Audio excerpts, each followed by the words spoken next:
السلام علیکم ورحمۃ اللہ۔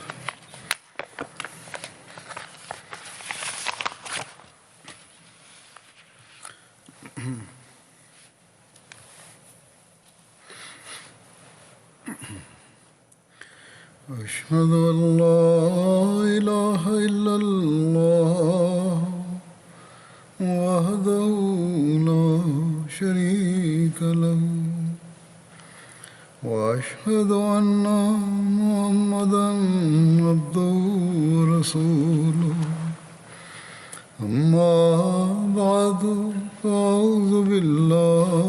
من الشيطان الرجيم بسم الله الرحمن الرحيم الحمد لله رب العالمين الرحمن الرحيم مالك يوم الدين إياك نعبد وإياك نستعين اهدنا الصراط المستقيم صراط الذين أنعمت عليهم غير المغضوب عليهم ولا الضالين۔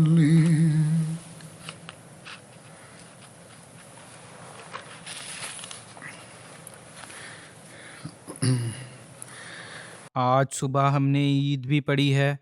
اور آج جمعہ بھی ہے۔ جب عید اور جمعہ ایک دن جمع ہو جائیں تو حضرت صلی اللہ علیہ وسلم کا یہ آدیش ملتا ہے کہ جو لوگ چاہیں جمعہ کے بجائے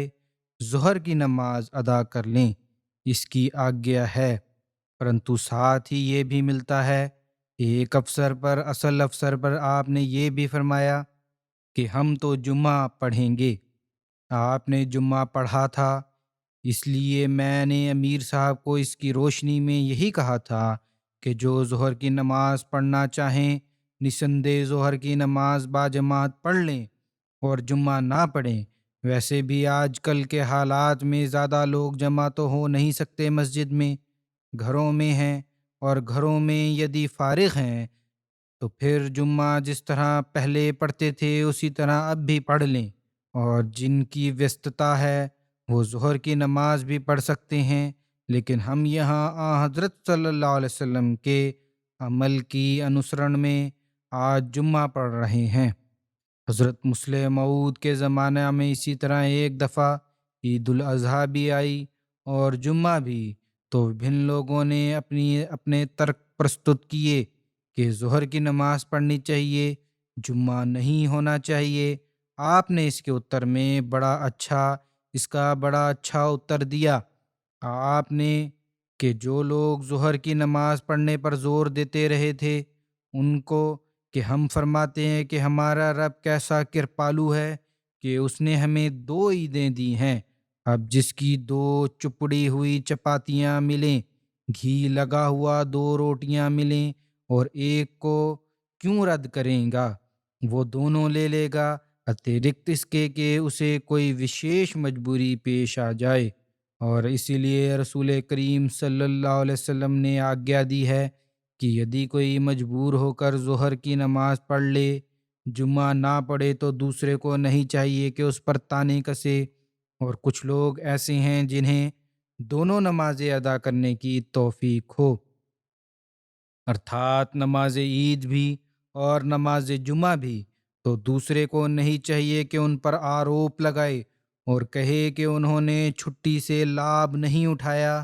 تو بہرحال چھٹی تو ہے، لیکن حضرت صلی اللہ علیہ وسلم کا عمل ہمیں یہی نظر آتا ہے۔ آپ نے فرمایا کہ ہم تو جمعہ پڑھیں گے۔ بہرحال جیسا کہ میں نے کہا ہم جمعہ پڑھ رہے ہیں آج، لیکن خطبہ چھوٹا دوں گا۔ اس کے لیے میں نے حضرت اقدس مسیح موعود علیہ الصلاۃ والسلام کے کچھ گدیانش لیے ہیں جن میں حضرت مسیح موعود علیہ السلام نے اپنے آنے کے ادیشیہ کو ورنن فرمایا ہے۔ اپنی جماعت کے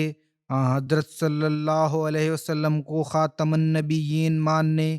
اور حقیقت میں زندہ نبی ہونے کے بارے میں بھی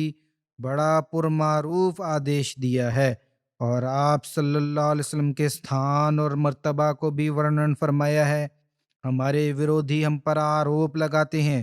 کہ ہم حضرت مسیح موعود علیہ السلام کو مان کر نعوذ باللہ حضرت صلی اللہ علیہ وسلم کے استھان اور مرتبہ کو کم کرتے ہیں۔ ہمارے ورودھی اسمبلیوں میں پاکستان میں پرستاؤ پاس کروا کر بڑا فخر کر رہے ہیں کہ دیکھو ہم نے یہاں حضرت صلی اللہ علیہ وسلم کے مقام کے ساتھ، نام کے ساتھ خاتم النبیین کے لفظ کو لکھنا لازمی قرار دے کر کیسا زبردست آپ سے محبت کا اور آپ کے مقام کا اظہار کیا ہے۔ یدی ان کے دل بھی واستو میں ان کی اس بات کی گواہی دے کر انہیں حضرت صلی اللہ علیہ وسلم کے اسوہ پر عمل کرنے والا بنا رہے ہیں تو یقیناً بڑی اچھی بات ہے، لیکن ان کے عمل نے تو انہیں اس سے کوسوں دور کر دیا ہے۔ جو شکشا آپ صلی اللہ علیہ وسلم نے دی تھی، یدی حضرت صلی اللہ علیہ وسلم کے زمانہ میں واپس جا کر اس تعلیم اور اس آچرن کو اپنائیں جو آپ نے دیا ہے اور جس پر عمل کیا، تو مسلمانوں کی گردن کاٹنے والا نہ ہو۔ زمانہ کے امام اور حضرت صلی اللہ علیہ وسلم کے ایک سچے غلام کی بیعت میں توڑتے ہوئے پھر یہ لوگ آئیں، یہ سمجھتے ہیں کہ انہوں نے خاتم النبیین کے شبد کو لکھنا لازمی قرار دے کر مہان کارنامہ انجام دے دیا ہے اور احمدیوں کے راستے میں کوئی روک کھڑی کر دی ہے۔ ان عقل کے اندھوں کو یہ نہیں پتا کہ احمدی تو سب سے زیادہ خاتم النبیین کے مقام کی سمجھ رکھتے ہیں، اور یہ ہمیں حضرت مسیح موعود علیہ السلام نے دیا ہے۔ حضرت مسیح موعود علیہ السلام کے شبدوں میں جو طاقت ہے، اس کے قریب بھی یہ لوگ پھٹک نہیں سکتے۔ آپ کے ہر لمحہ اور عمل میں حضرت خاتم الانبیاء محمد مصطفیٰ صلی اللہ علیہ وسلم کے لیے عشق اور پریم کا اظہار ہے کہ ان لوگوں کی سوچیں بھی وہاں تک نہیں پہنچ سکتی۔ اس بارے میں حضرت اقدس مسیح موعود علیہ السلام کے اتیادھک آدیش اور لیکھ ورنن ہیں۔ اس وقت میں 2-3 ادھارنیں پرستت کروں گا۔ اپنے آنے کے ادیشیہ اور سلسلہ کی ترقی کے بارے میں ورنن فرماتے ہوئے مخالفین کو آپ سمبودھت کرتے ہوئے فرماتے ہیں کہ میرے آنے کے 2 ادیشیہ ہیں۔ مسلمانوں کے لیے یہ کہ واستو میں سوئم پوترتا پر قائم ہو جائیں، وہ ایسے سچے مسلمان ہوں جو مسلمان کے ارتھ میں اللہ تعالیٰ نے چاہا ہے، پورن آگیاکاری کے ساتھ اللہ تعالیٰ کے آدیشوں کا پالن کرنا۔ اور عیسائیوں کے لیے آپ نے فرمایا دوسرا ادیشیہ کیا ہے؟ عیسائیوں کے لیے صلیب کا توڑنا اور ان کا بناوٹی خدا نظر نہ آوے، دنیا اس کو بالکل بھول جاوے اور ایک خدا کی عبادت ہو۔ فرمایا میرے ان ادیشیوں کو دیکھ کر یہ لوگ میرا ورودھ کیوں کرتے ہیں؟ انہیں یاد رکھنا چاہیے کہ جو کام چھل کپٹ اور دنیا کی گندی زندگی کے ساتھ ہوں گے وہ سوئم ہی اس زہر سے ہلاک ہو جائیں گے۔ یدی میرے دل میں کوئی دوگلاپن ہے، گند ہے، تو پھر ایسے کاموں میں برکت نہیں پڑتی، بلکہ وہ ان کے نتیجہ میں ترنت ظاہر ہو جاتے ہیں، پھر تو ہلاک ہو جائیں گے، ختم ہو جائیں گے۔ فرمایا کیا جھوٹا کبھی سفل ہو سکتا ہے؟ ان اللہ لا یہدی من ہوا مسرف کذاب، کہ یقیناً اللہ تعالیٰ اسے ہدایت نہیں دیتا جو حد سے بڑا ہوا جھوٹا ہو، سخت جھوٹا ہو۔ ان اللہ لا یہدی من ہوا مسرف کذاب، فرمایا کہ جھوٹے کی ہلاکت کے واسطے اس کا جھوٹا ہی ہونا کافی ہے۔ جھوٹا بندہ ہے تو اس کا جھوٹ جو ہے اس کو ہلاک کرنے کے لیے کافی ہے، لیکن جو کام اللہ تعالیٰ کے تیج اور اس کے رسول کی برکات کے اظہار اور ثبوت کے لیے ہوں اور سوئم اللہ تعالیٰ کے اپنے ہی ہاتھ کا لگایا ہوا پودا ہو، اس کی رکشا تو سوئم فرشتے کرتے ہیں، بندوں کا کاریہ نہیں ہے۔ جب اللہ تعالیٰ نے اس کام کو شروع کیا ہے فرشتے اس کی حفاظت کرتے ہیں۔ کون ہے جو ان کو ختم کر سکے؟ چیلنج ہے یہ۔ جتنا ورودھ ہوتا ہے اتنی جماعت احمدیہ کی اللہ تعالیٰ کے فضل سے پرگتی ہوتی ہے۔ فرمایا یاد رکھو میرا سلسلہ یدی نری دکانداری ہے تو اس کا نام و نشان مٹ جائے گا، لیکن یدی خدا تعالیٰ کی اور سے ہے اور یقیناً اس کی طرف سے ہے تو ساری دنیا اس کی مخالفت کرے یہ بڑھے گا اور پھیلے گا اور فرشتے اس کی رکشا کریں گے۔ یدی ایک ویکتی بھی میرے ساتھ نہ ہو تو فرماتے ہیں یدی ایک ویکتی بھی میرے ساتھ نہ ہو اور کوئی بھی مدد نہ دے تب بھی میں وشواس رکھتا ہوں کہ یہ سلسلہ کامیاب ہوگا۔ فرمایا کہ ورودھ کی میں پرواہ نہیں کرتا، وہ تو ہوتا ہی ہے، میں اس کو بھی اپنے سلسلہ کی ترقی کے لیے ضروری سمجھتا ہوں۔ یہ کبھی نہیں ہوا کہ خدا تعالیٰ کا کوئی بھیجا ہوا اور خلیفہ دنیا میں آیا ہو اور لوگوں نے چپ چاپ اسے سویکار کر لیا ہو۔ دنیا کی تو وچتر حالت ہے، انسان کیسا ہی سچا سوبھاو رکھتا ہو پرنتو دوسرے اس کا پیچھا نہیں چھوڑتے، وہ تو اعتراض کرتے ہی رہتے ہیں۔ فرمایا اللہ تعالیٰ کا فضل ہے کہ ہمارے سلسلہ کی ترقی چمتکارک روپ سے ہو رہی ہے۔ آج ہم دیکھتے ہیں کہ 200 سے ادھک دیشوں میں مخلصین شردھالو موجود ہیں، آپ کی بیعت میں آنے والے موجود ہیں۔ جب آپ نے ورنن فرمایا اس وقت فرمایا کہ سینکڑوں میں ہوتے ہیں اور آج تو لاکھوں میں اللہ تعالیٰ کی فضل سے بیعتیں ہوتی ہیں ورش کے ورش۔ فرمایا اس سلسلہ کی استھاپنا کی کا اصل ادیشیہ یہی ہے کہ لوگ دنیا کی گندگی سے نکلیں اور واستوک پوترتا پراپت کریں اور فرشتوں کے جیسا جیون ویتیت کریں۔ عطا آپ علیہ السلام کے اس ارشاد کے انوسار ہماری بھی ذمہ داری ہے کہ اپنی حالتوں کو صحیح شکشا اسلامی شکشا کے انوسار ڈھالیں، اور یہی اصل ڈھنگ ہے دشمن کا منہ بند کرنے کا اور دشمن پر فتح یاب ہونے کا۔ پھر اپنے اور اپنی جماعت کے کامل ایمان اور حضرت صلی اللہ علیہ وسلم کی سچی اطاعت کا اعلان کرتے ہوئے حضرت اقدس مسیح موعود علیہ السلام فرماتے ہیں،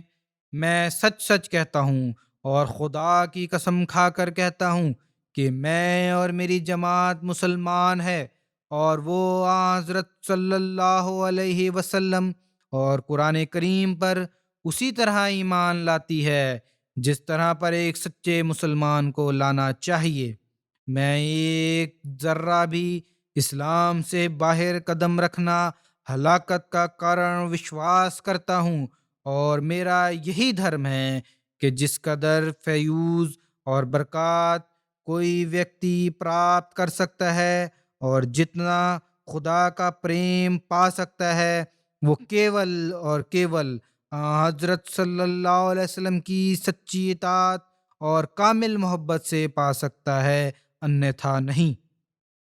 آپ صلی اللہ علیہ وسلم کے اترکت اب کوئی راہ نیکی کی نہیں۔ ہاں یہ بھی سچ ہے کہ میں کداپی وشواس نہیں کرتا کہ مسیح علیہ السلام اسی جسم کے ساتھ جیوت آسمان پر گئے ہوں اور اب تک جیوت ہوں، اسی لیے ان کے اس مسئلہ کو مان کر حضرت صلی اللہ علیہ وسلم کا اتیہدھک اپمان ہوتا ہے۔ میں ایک کھشن کے لیے بھی اپمان گوارا نہیں کر سکتا۔ سب کو معلوم ہے کہ حضرت صلی اللہ علیہ وسلم نے 63 ورش کی آیو میں وفات پائی اور مدینہ طیبہ میں آپ کی قبر موجود ہے۔ ہر ورش وہاں ہزاروں لاکھوں حاجی بھی جاتے ہیں۔ اب یدی مسیح کے سمبندھ میں موت کا وشواس کرنا یا موت کو ان کی طرف سمبودھت کرنا بے ادبی ہے، تو پھر میں کہتا ہوں کہ حضرت صلی اللہ علیہ وسلم کے سمبندھ میں یہ گستاخی اور بے ادبی کیوں وشواس کر لی جاتی ہے؟ آپ کے بارے میں کیوں کہا جاتا ہے کہ آپ فوت ہوئے اور دفن ہیں؟ فرمایا یدی تم بڑی بڑی خوشی سے کہہ دیتے ہو کہ آپ نے وفات پائی، مولود پڑھنے والے بڑی اچھی آواز میں مولود پڑھنے والے بڑی اچھی آواز میں اس گھٹنا کا مرتیو کی گھٹنا کا ورنن کرتے ہیں، اور کفار کے مقابلے میں تم بڑے کھلے دل سے سویکار کر لیتے ہو کہ آپ نے وفات پائی۔ فرمایا میں نہیں سمجھتا کہ حضرت عیسیٰ کی وفات پر کیا پتھر پڑتا ہے کہ نیلی پیلی آنکھیں کر لیتے ہو۔ اب یہی بعض لوگ، کچھ فرقے، کچھ ودوان علماء شور مچاتے رہتے ہیں کہ یہ دیکھو جی انہوں نے کیا کر لیا، عیسیٰ علیہ السلام کے کچھ تو انکاری ہو گئے کہ آنا ہی نہیں، اور کچھ کہتے ہیں کہ آئے گا لیکن یہ نہیں، ابھی جو جیوت موجود ہیں۔ بہرحال حضرت مسیح موعود علیہ السلام فرماتے ہیں کہ ہمیں بھی دکھ نہ ہوتا یدی تم حضرت صلی اللہ علیہ وسلم کے سمبند میں بھی وفات کا شبد سن کر ایسے آنسو بہاتے، پرنتو افسوس تو یہ ہے کہ خاتم النبیین سرور دو عالم کے سمبند میں تم بڑی خوشی سے موت سویکار کر لو، اور اس ویکتی کے سمبند میں جو اپنے آپ کو حضرت صلی اللہ علیہ وسلم کی جوتی کا تسمہ کھولنے کے بھی یوگیہ نہیں بتاتا، زندہ وشواس کرتے ہو، اور اس کے سمبند میں موت کا شبد منہ سے نکلا اور تمہیں غصہ آ جاتا ہے۔ یدی حضرت صلی اللہ علیہ وسلم اب تک جیوت رہتے تو حرج نہ تھا، اس لیے کہ آپ وہ عظیم الشان ہدایت لے کر آئے تھے جس کی ادھارن دنیا میں پائی نہیں جاتی، اور آپ نے وہ عملی حالتیں دکھائیں کہ آدم سے لے کر اس وقت تک کوئی ادھارن پیش نہیں کر سکتا۔ فرمایا میں تم کو سچ سچ کہتا ہوں کہ حضرت صلی اللہ علیہ وسلم کے استتو کی جس قدر آوشکتا دنیا اور مسلمانوں کی کو تھی، اس قدر آوشکتا مسیح کے استتو کی نہیں تھی۔ پھر آپ کا استتو وہ مبارک وجود کہ جب آپ نے وفات پائی تو صحابہ کی یہ حالت تھی کہ وہ دیوانے ہو گئے، یہاں تک کہ حضرت عمر نے تلوار میان سے نکالی اور کہا کہ یدی کوئی حضرت صلی اللہ علیہ وسلم کو مردہ کہے گا تو میں اس کا سر الگ کر دوں گا۔ اس جوش کی حالت میں اللہ تعالیٰ نے حضرت ابو بکر کو ایک خاص نور اور دوردرشتا پردان کی۔ انہوں نے سب کو اکٹھا کیا اور خطبہ پڑھا، اور وہاں یہ آیت بھی پڑھی کہ وَمَا مُحَمَّدٌ إِلَّا رَسُولٌ قَدْ خَلَتْ مِن قَبْلِهِ الرُّسُلُ، ارتھات حضرت صلی اللہ علیہ وسلم ایک رسول ہے، اور آپ سے پہلے جتنے رسول آئے وہ سمست وفات پا چکے ہیں۔ فرمایا کہ اب آپ غور کریں اور سوچ کر بتائیں کہ حضرت ابو بکر صدیق نے حضرت صلی اللہ علیہ وسلم کی وفات پر یہ آیت کیوں پڑھی تھی، اور اس سے آپ کا کیا ادیشیہ اور تاتپریہ تھا۔ اور پھر ایسی حالت میں کہ سمست صحابہ اپستھت تھے، میں وشواس سے کہتا ہوں اور آپ انکار نہیں کر سکتے کہ حضرت صلی اللہ علیہ وسلم کی وفات کی وجہ سے صحابہ کے ہردے پر اتیادھک صدمہ تھا، اور اس کے بے وقت اور قبل از وقت سمجھتے تھے۔ وہ پسند نہیں کر سکے کہ حضرت صلی اللہ علیہ وسلم کی وفات کی خبر سنیں، ایسی حالت میں اور صورت میں کہ حضرت عمر جیسا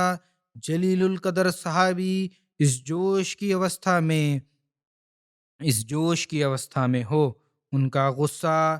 جا نہیں سکتا تھا، اتیرکت اس کے کہ یہ آیت ان کی تسلی کا کارن ہوتی۔ یدی انہیں یہ معلوم ہوتا، یہ وشواس ہوتا کہ حضرت عیسیٰ جیوت ہیں تو وہ زندہ ہی مر جاتے۔ وہ تو حضرت صلی اللہ علیہ وسلم کے پریمی تھے، اور آپ کی زندگی کے اتیرکت کسی اور کی زندگی کو گوارا ہی نہیں کر سکتے تھے،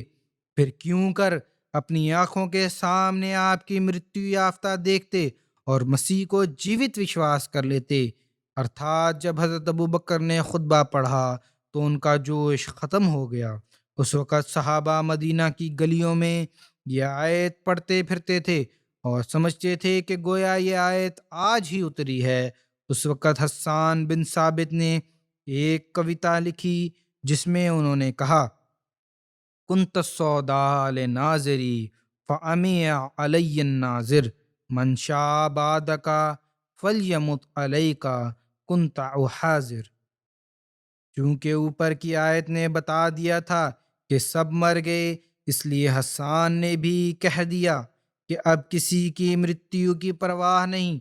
یقیناً مجھ کو حضرت صلی اللہ علیہ وسلم کے مقابلے میں کسی کی زندگی صحابہ پر کشٹ دائق تھی اور وہ اس کو گوارا نہیں کر سکتے تھے۔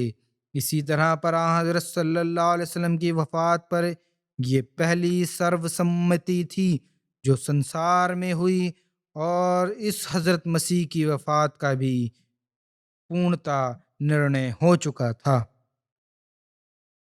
پھر حضرت صلی اللہ علیہ وسلم کے استھان اور مرتبہ کا ورنن کرتے ہوئے حضرت اقدس مسیح موعود علیہ الصلوۃ والسلام فرماتے ہیں: وہ انسان جس نے اپنے استتو میں، اپنے ویوہار سے، اپنے سوبھاو سے، اپنی کرنی اور کتھنی سے، اپنی ادھیاتمک شکتی سے،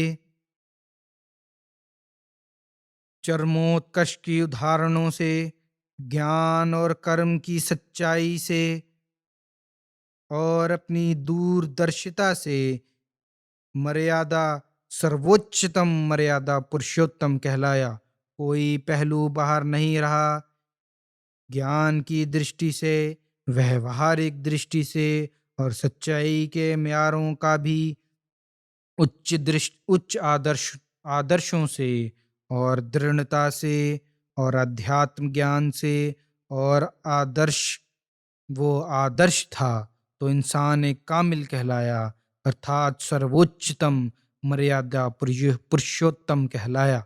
پھر فرمایا کہ وہ انسان جو سب سے ادھک سرووچتم مریادا پرشوتم تھا وہ کامل نبی تھا اور کامل برکتوں کے ساتھ آیا تھا، جس سے روحانی بعثت اور حشر کی وجہ سے دنیا کی پرتھم قیامت ظاہر ہوئی، اور ایک عالم کا عالم مرا ہوا اس کے آنے سے جیوت ہو گیا، ارتھات کہ روحانی زندگی ان کو مل گئی۔ وہ مبارک نبی حضرت خاتم الانبیاء، وہ مبارک نبی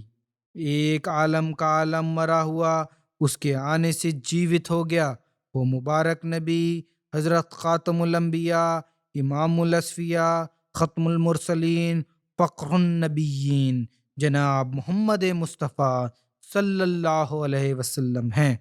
اے پیارے، اس پیارے نبی پر وہ رحمت اور درود بھیج جو آرمب سے دنیا سے تو نے کسی پر نہیں بھیجا۔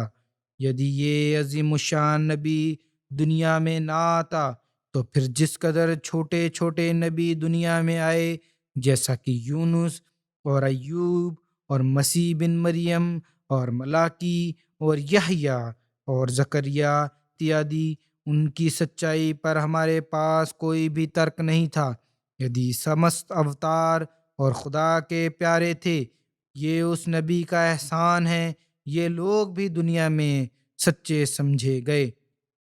اللہم صلی وسلم وبارک علیہ وآلہ واصحابہ اجمعین وآخر دعوانا ان الحمد للہ رب العالمین۔ اللہ تعالی ہمیں ہمیشہ حضرت صلی اللہ علیہ وسلم کے مقام مرتبہ کا واستوک گیان پردان کرتے ہوئے آپ صلی اللہ علیہ وسلم پر درود بھیجتے چلے جانے کی توفیق عطا فرمائے، اور اللہ تعالیٰ کے حضور پہلے سے بڑھ کر ہم جھکنے والے ہوں، اور یہی ڈھنگ ہے جو ہم اپنے عمل سے حضرت صلی اللہ علیہ وسلم کی محبت کو ثابت کریں گے اور اپنے دلوں میں اسے بٹھائیں گے تو ہم مخالفین کی مخالفت کا اتر دے سکیں گے، ارتھات ہمارے عملی حالتیں ان مخالفین کی مخالفت کا اتر دیں گی۔ اللہ تعالی ہمیں اس کی توفیق دے۔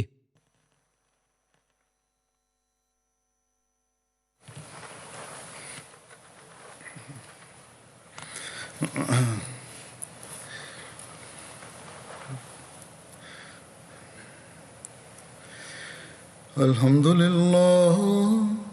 الحمد لله نحمده ونستعينه ونستغفره ونؤمن به ونتوكل عليه ونعوذ بالله من شرور أنفسنا ومن سيئات أعمالنا من يهده الله فلا مضل له ومن يضلل فلا هادي له ونشهد أن لا إله إلا الله ونشهد أن محمدا عبده ورسوله عباد الله رحمكم الله إن الله يأمر بالعدل والإحسان وإيتاء ذي القربى وينهى عن الفحشاء والمنكر والبغي يعظكم لعلكم تذكرون اذكروا الله يذكركم وادعوه يستجب لكم ولذكر الله أكبر